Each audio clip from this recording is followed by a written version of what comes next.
Majelis Ulama Indonesia atau MUI Sumsel mendukung hasil rekomendasi Ijtima Ulama Komisi Fatwa se-Indonesia 5 tahun 2015 di Tegal, Jawa Tengah terkait fatwa haram BPJS Kesehatan, di mana dari hasil ijtima tersebut MUI Sumsel menilai dalam sistem pembayaran iuran BPJS ada unsur maisir atau ketidakjelasan di dalam peraturan BPJS, seperti denda keterlambatan, kejelasan dana menjadi anggota BPJS, dan sebagainya.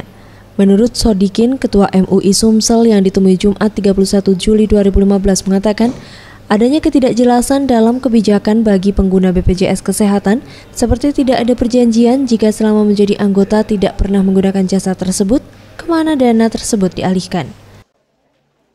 Mengapa itu diharamkan? Karena memang ini ada ketidakjelasan, karena akadnya itu nggak ada itu. Jadi BPJS nggak ada akadnya. Akad ada perjanjian ya, ada perjanjian antara yaitu institusi itu dengan yaitu para mereka-mereka yang akan berobat. Sementara itu menurut Chandra Budiman, Kepala Unit Pemasaran BPJS Kesehatan Cabang Palembang, ia masih menunggu keputusan dari pemerintah pusat mengingat BPJS Kesehatan merupakan badan hukum publik yang melaksanakan tugas berdasarkan undang-undang terkait fatwa MUI yang mengharamkan BPJS tersebut. BPJS Kesehatan dan kemudian dari Dewan Jaminan Sosial Nasional, kita masih belum ataupun kita masih menunggu keputusan yang resmi dari dalam hal ini yang penyelenggara negara adalah pemerintah.